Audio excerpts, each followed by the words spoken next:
Hey, good morning, everybody. This is Robert Phoenix, and it looks like we are all systems go. What's happening out there?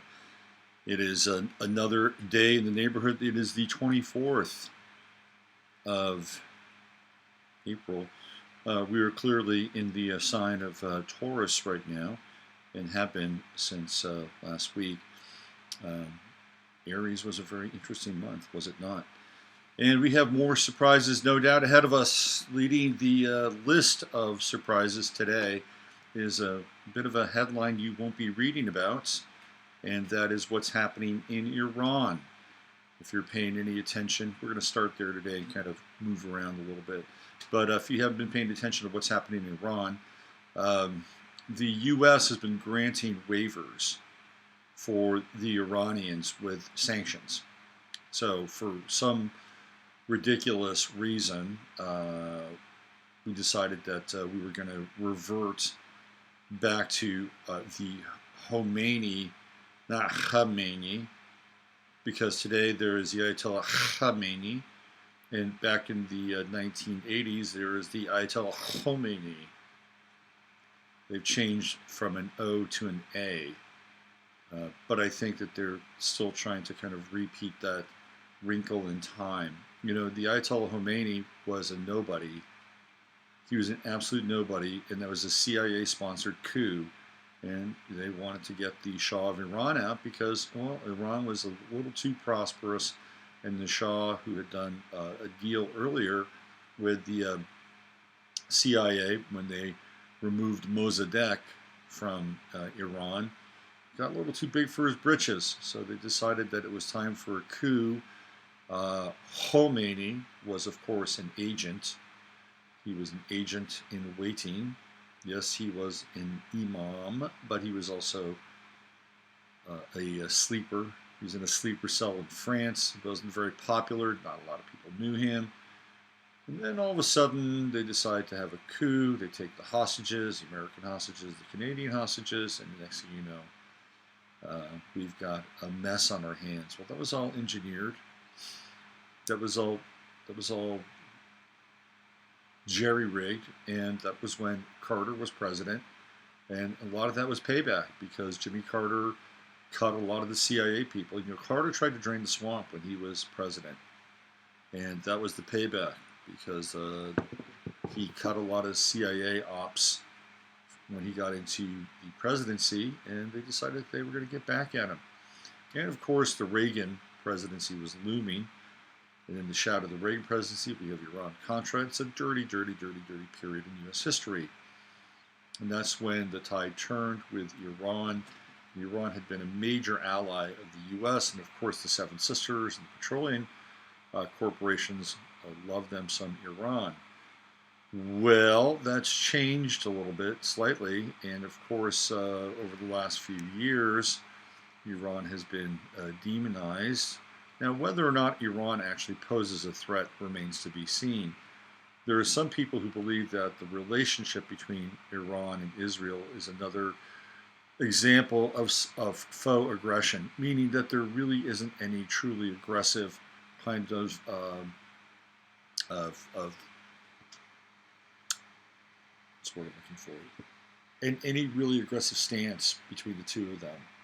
And it's all just theater and show. And I think that there's some truth to that, by the way.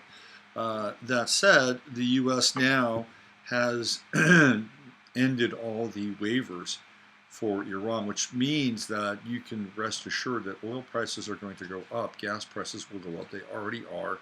In relation to the gas prices going up, the dollar seems to go up. Why is that? Because, well, the dollar is still used as the currency of exchange for petrochemicals, i.e. oil.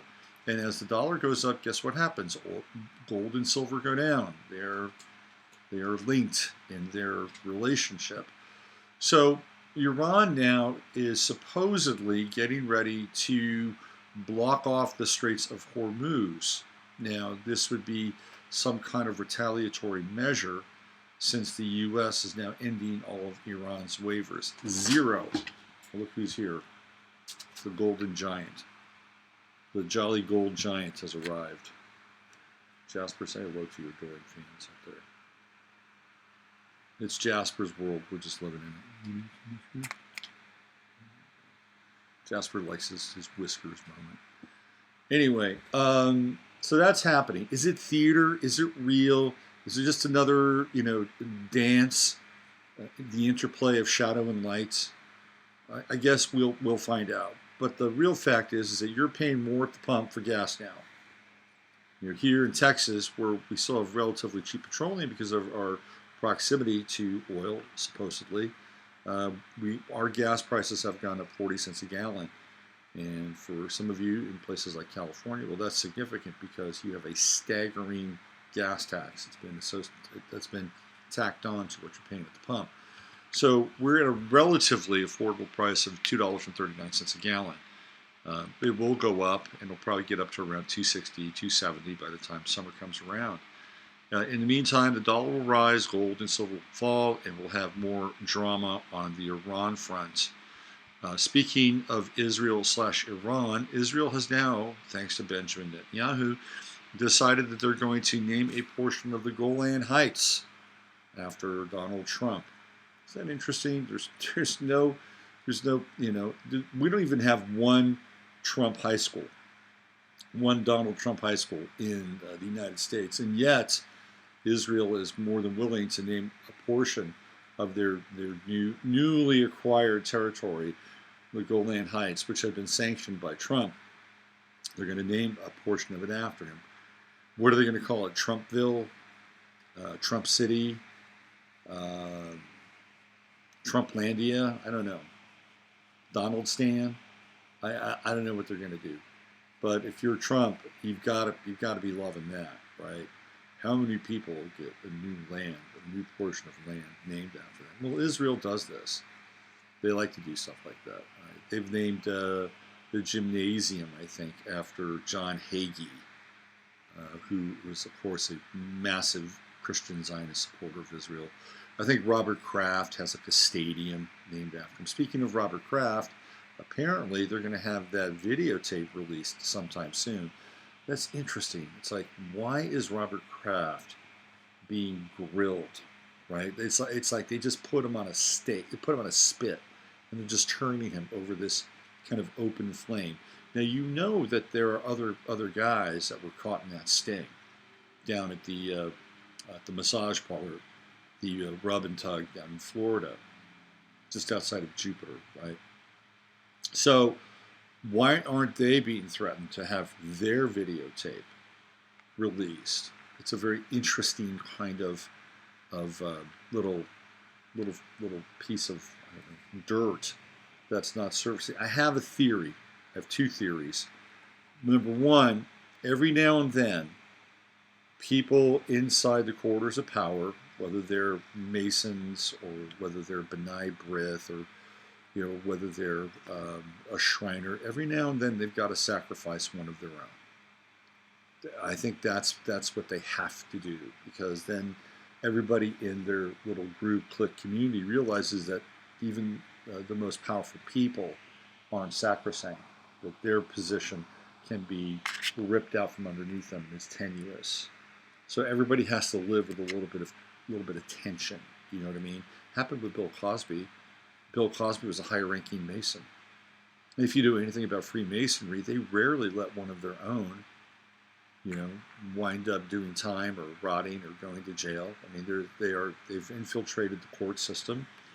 They're in the judgeship, and that's pretty evident, pretty clear. They're certainly in police departments. So why did Bill Cosby have to do the perp walk if he was a high-ranking Mason? They did it because every now and then they've got to sacrifice one of their own. Harvey Weinstein, another example. Although Harvey Weinstein hasn't done any jail time. Harvey Weinstein hasn't done. His trial is still sort of hanging out there. The only thing that's happened to Harvey Weinstein thus far is he's had a very messy and expensive divorce. He's had to spend a lot of his money on some bullshit rehab program. And he continues to every now and then have to answer to the court of public opinion. But at the end of the day, he still has not done his version of the perp walk. However, his professional reputation is absolutely in flames, ruined. And that's another example. Bernie Madoff is another example.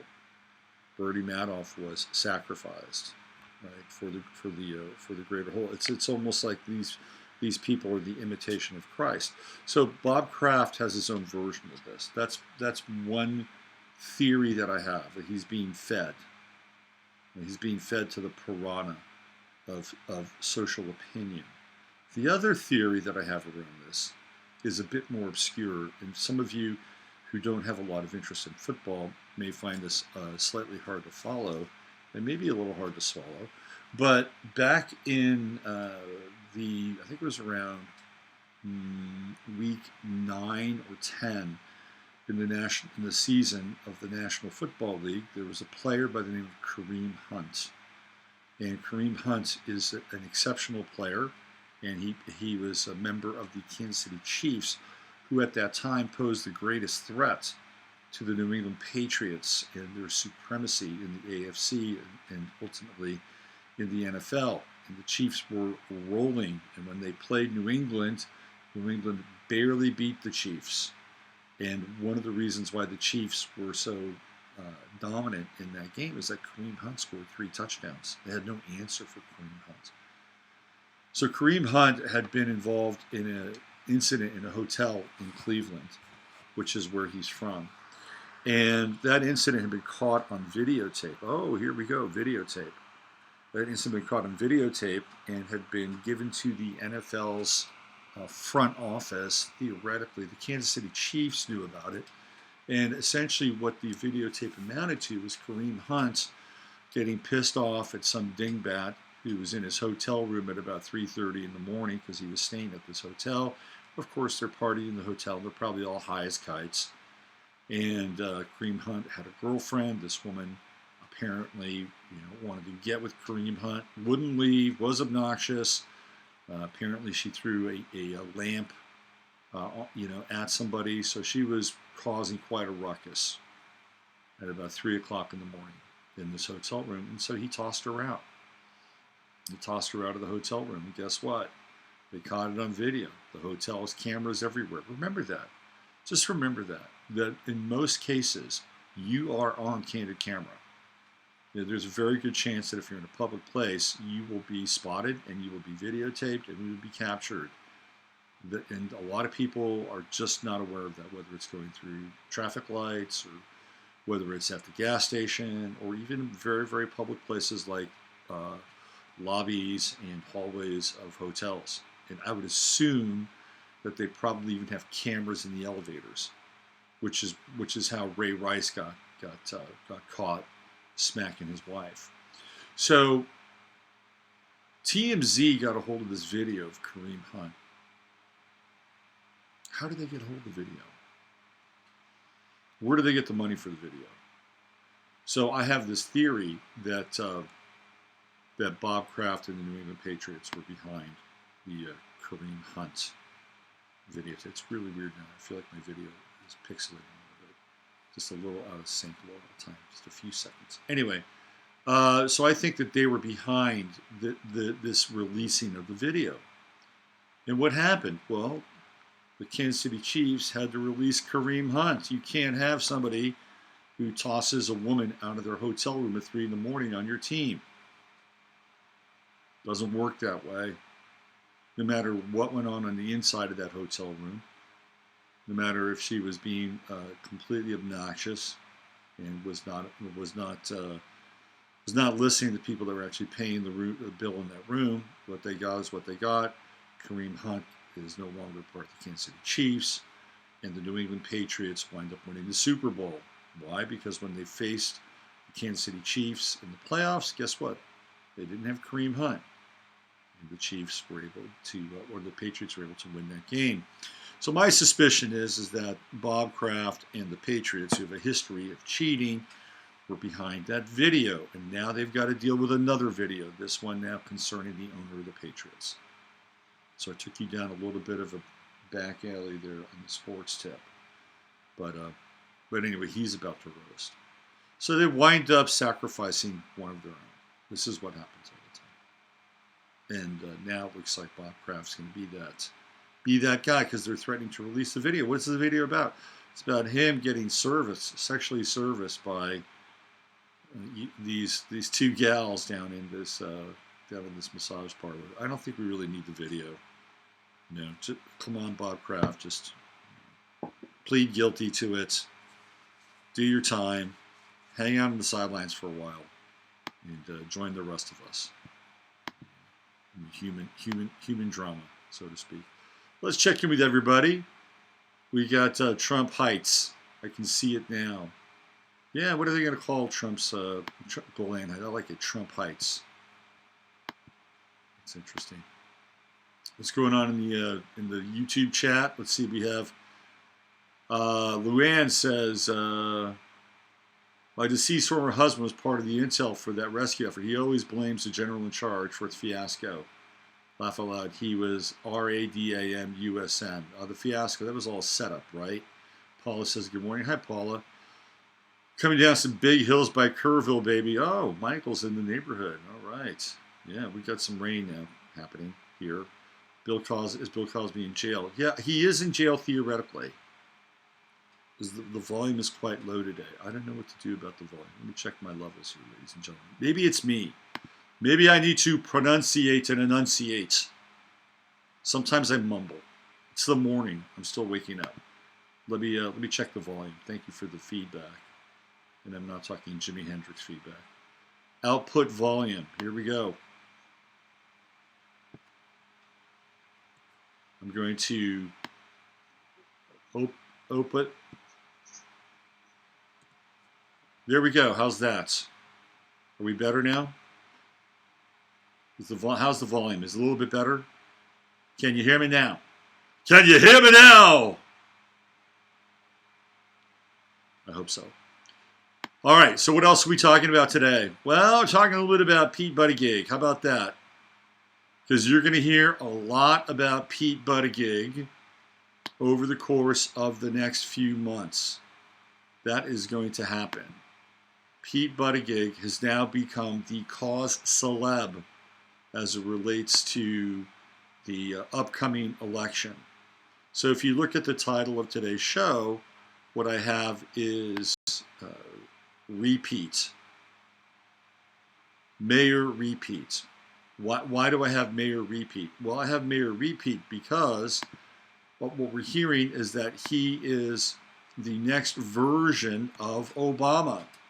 Everybody's comparing him to Obama. The Democrats so want another Obama. You know, he was their one shining moment.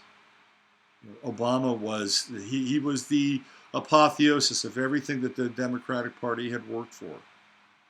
You know, he was African American. And some people think he was truly African American, being that his father was from Africa and he was an American, theoretically.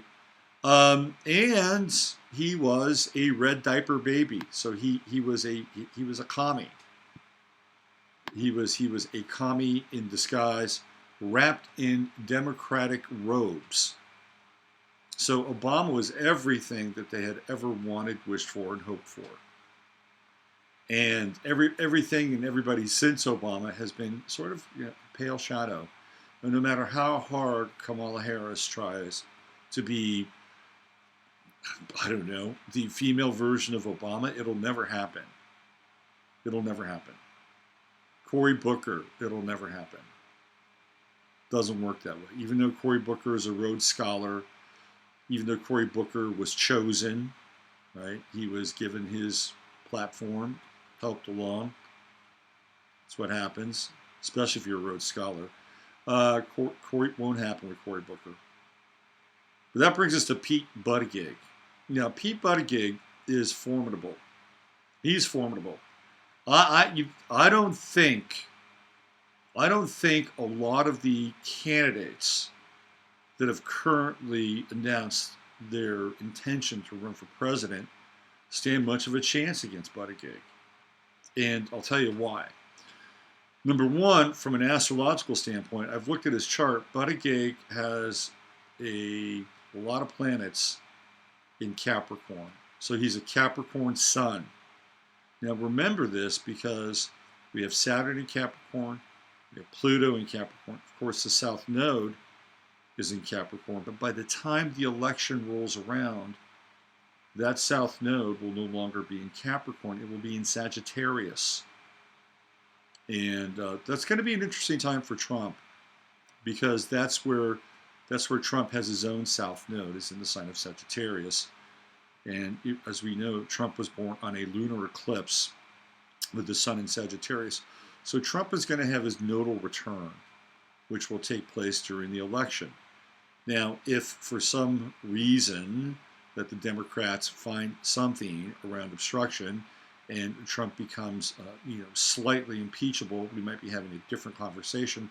But I don't think that's going to happen. I think that they had their chance to get after him. And once those nodes switch, once they flip, and that's going to be in December, January of 2019, 2020, there's a very good chance Trump will win. That's my sense. However, Pete Buttigieg will make it very interesting for the Democrats. Right now, he's already taking a Trumpian kind of tactic. He's not going after Bernie Sanders. He's not going after Joe Biden, who's supposed to announce today. He's going after Mike Pence. He's already assuming this mantle that he's the guy. You see, that's how this is done. They're taking a page right out of the Trump playbook, because this is what Trump did during the primaries. And everybody saw it. We've talked about it before. Once Trump got into the primaries, he said, who's the biggest whale here? Who do I need to take down? And it was immediately Jeb Bush. And he took Jeb Bush down. Then who did he take down after that? Well, it wasn't long after that he took Marco Rubio down. See you later. Kasich was a nobody.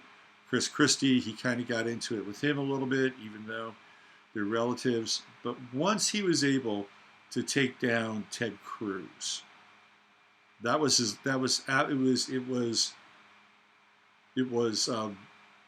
Bush, and then Rubio, and then Ted Cruz. And he wasn't even finished with Cruz, and he was on to Hillary Clinton. You see, that was the strategy, and it worked brilliantly. He's like, I'm done with you. I've already defeated you. You're already in my rearview mirror. Let me get on to the next one. And it served him quite well. Pete Buttigieg's already doing it. He's not addressing Bernie Sanders. He's not addressing Joe Biden, who theoretically is supposed to run. He's not even addressing his theoretical rival in Beto O'Rourke. No, he's addressing Mike Pence. He's going straight to the heart of the Trump presidency. And the reason why Pete Buttigieg is formal is because the guy has bona fides. Unlike Beto, who spent most of his youth running around on a skateboard, cross-dressing, and being a phone hacker, a phone freak, right? That's what he did, and playing in an alt-rock band, which is cool. I mean, on some level, that's what kids did, right? He grew up in an era where grunge was popular, skateboarding was popular, phone freaking was not popular. But if you were a kid and you had any kind of curiosity, you had this telephone, you're figuring out, well, what the hell can we do with the telephone? Can we hack? I used to do shit like that when I was a kid. I tried to hack my telephone. What happens if you do this? What happens if you do this? What kind of dial tones do you get, right? And that's what he did. The problem with Beto is he never really moved past that. He married a rich young lady whose father is a billionaire, Texas billionaire. The problem with Beto is that he has not grown up. Pete Buttigieg, on the other hand, and I'm not even talking about his sexuality, Pete Buttigieg is somebody who represents a level of theoretical maturity, right? This is the Capricornian side of the guy. He's naval intelligence. He was over in Afghanistan. He's a Rhodes Scholar. He plays the piano. He speaks English. Of course, he speaks French, rather. So the guy is cultured. He's articulate.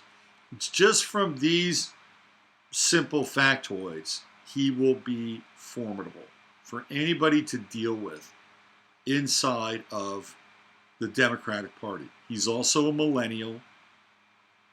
And let's bring the sexuality piece, and he's gay, right? Oh, it's like there's the wrinkle.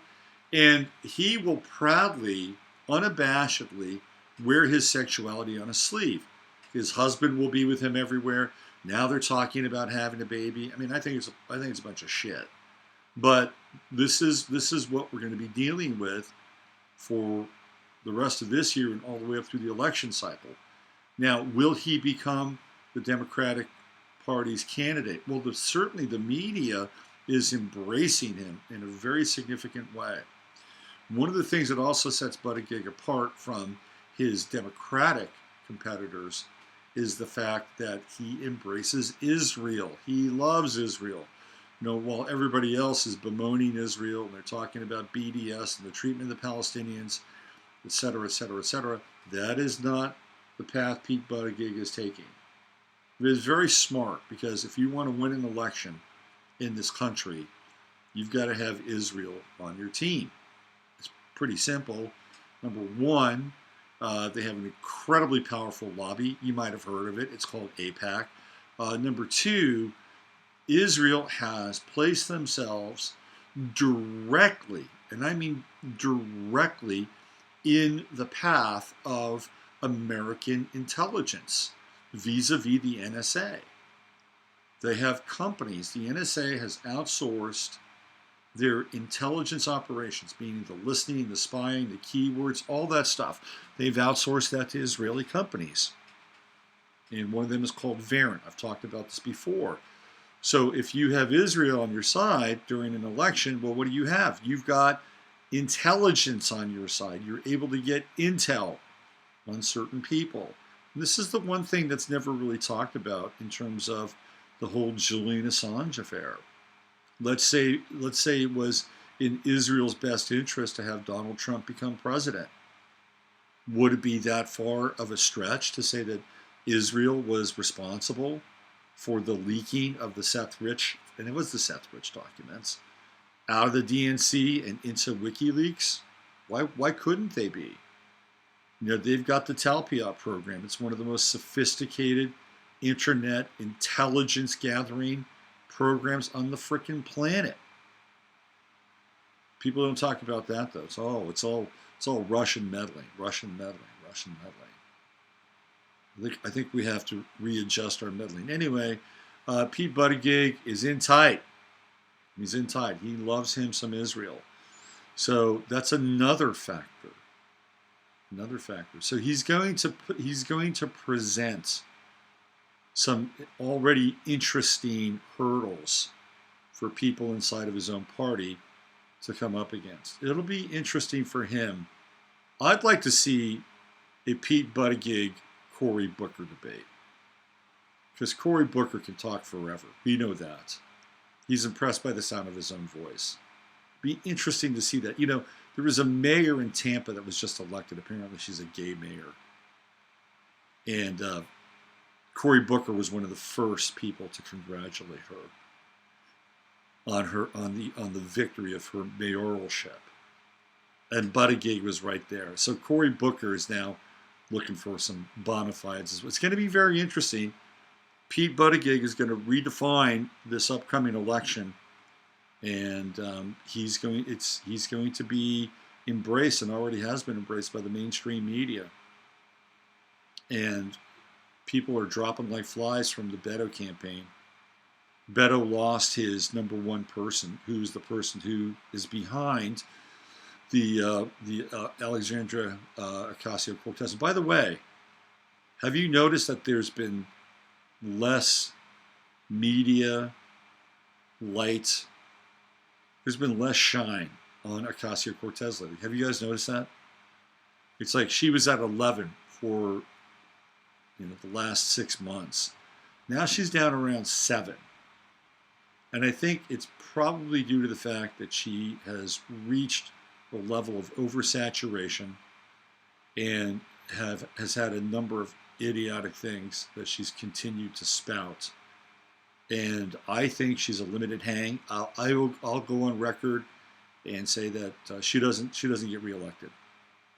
She doesn't get reelected. But the Democratic Party is in a very interesting place because you have the Social Democrats that are vying for power. You've got Buttigieg, who's this weird kind of off-center mainstreamer with the homosexual or the gay kink. And then you've got the old guy, Bernie Sanders. And Bernie Sanders, next to Buttigieg, sounds like the get off the lawn guy, which is, he's Bernie Sanders. He's Bernie. But I'll tell you what, though, Bernie, for all of Bernie's, he's kind of clownish in a lot of ways. He's almost like a cartoon character. He reminds me a little bit of Rick on Rick and Morty. But I'll tell you, Bernie is pretty good on his feet. And you may not agree with like his ideas about letting people in prison vote, but when he was tossed that question in that town hall meeting, that guy was unapologetic.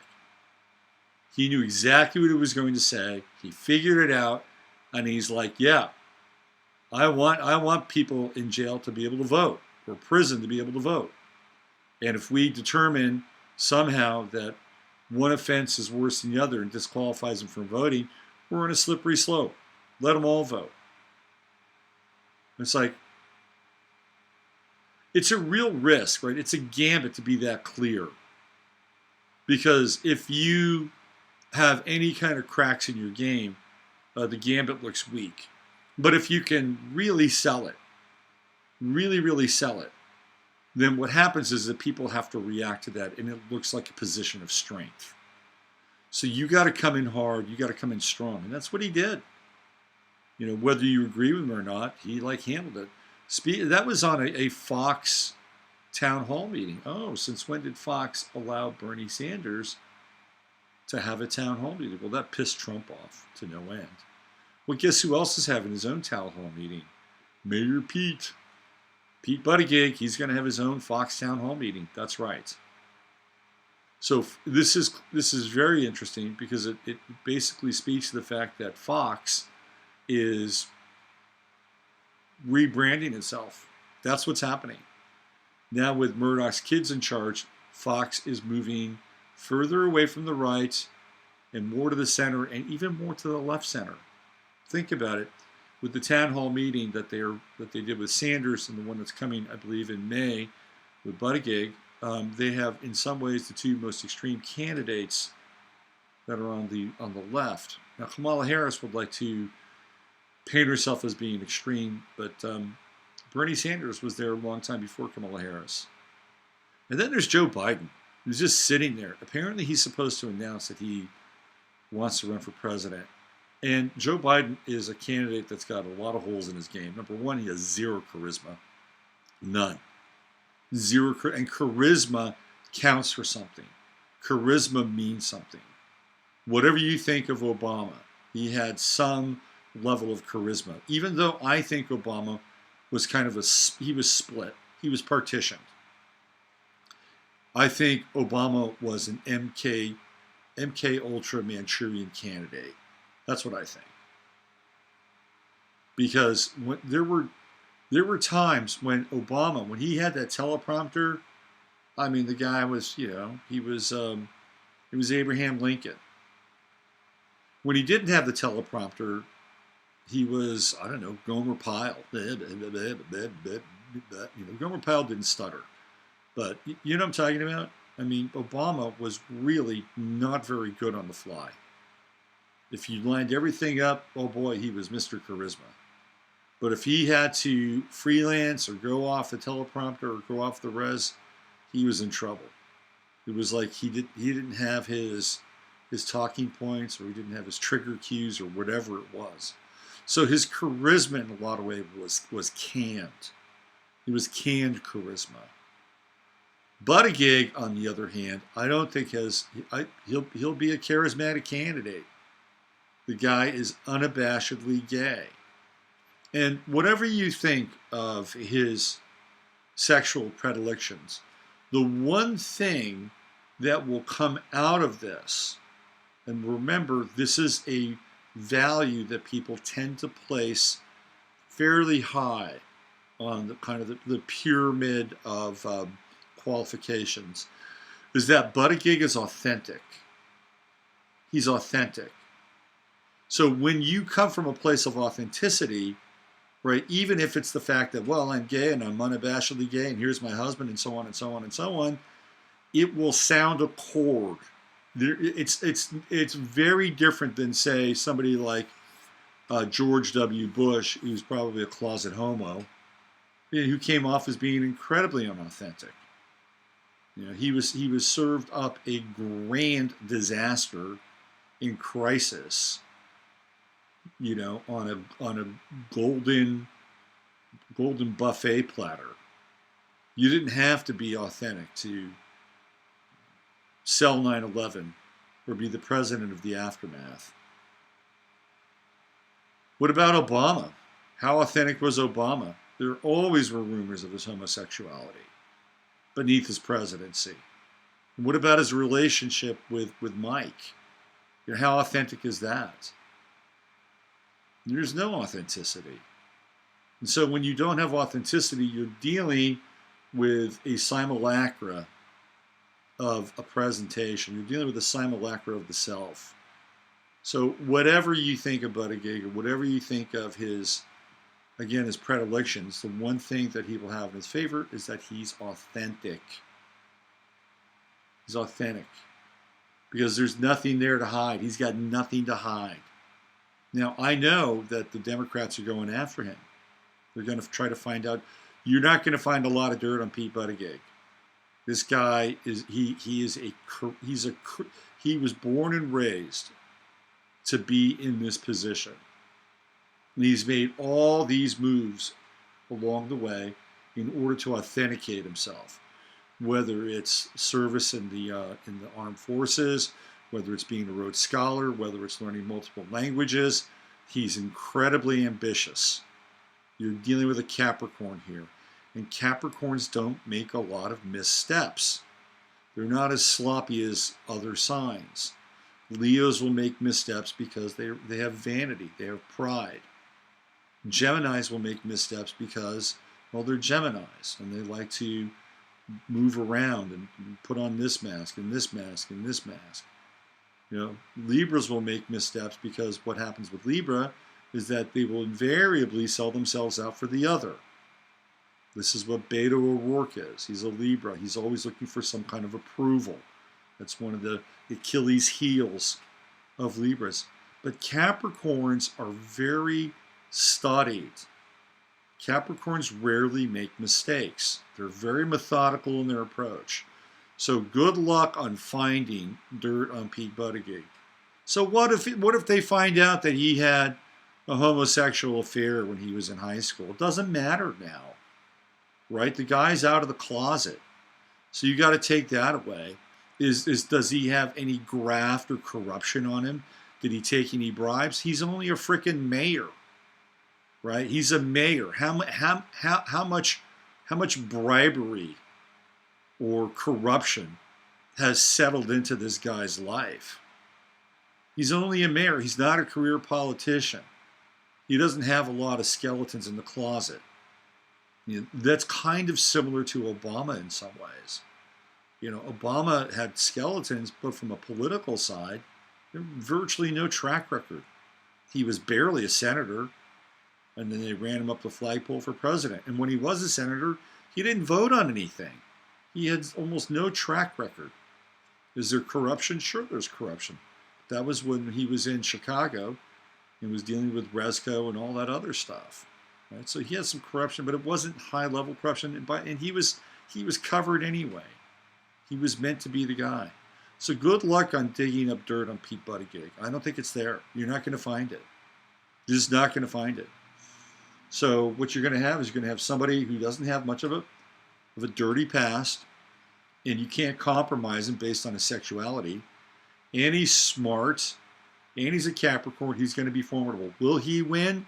I don't think so. I don't think so, because Trump has all the right people in his corner. He's got Jared Kushner, he's got Chabad, he's got Benjamin Netanyahu, he's got Talpiot. That's his team, okay? He's got Goldman Sachs. That Trump is no dummy. In order for him to get elected, he knew that he had to go down this path. But, and here's the but we have seen, even in recent, like what's happening recently, that Israel is now beginning to fork off and form an allegiance with China in a way that they used to have with the United States. So does that mean that Trump is safe? No, he's not. He's not completely safe. There's precedent here. But it's going to be very interesting to watch. Very, very interesting. What do we have here?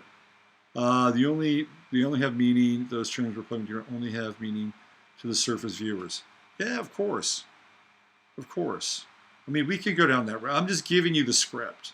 Right? I'm giving you the script. I'm giving you like how Pete Buttigieg fits in. Right? It would be nice if all the surface viewers would study a bit of history. Of course. Of course. But that's what we're in the process of doing, right? That's what we're in the process of doing. And what I'm trying to do is give you a bit of the playing ground, what we're up against. Capricorn are martyrs. Ooh, interesting. I don't know about that. I don't know about that. I don't know about Capricorn being martyrs. Martin Luther King was a Capricorn. I don't know if he was a martyr, though. He was taken out. What else do we have? Transparency is best, hence the problem we got. Is Michelle Michael? Oh. Buttergate gives it, I like that, new meaning to butt cheese. It's the Buttygate. Buttygate. Hey, everybody, it's been cool, right? It's been cool today. Thank you very much for being with me. Use your head to discern what's real, your heart to save what's possible. I'll be back tomorrow. I've got some updates on clean water Fred and fluoridation that I'll share with you tomorrow. And have a fantastic day. And do your best to be your own authentic version of you. Take good care now.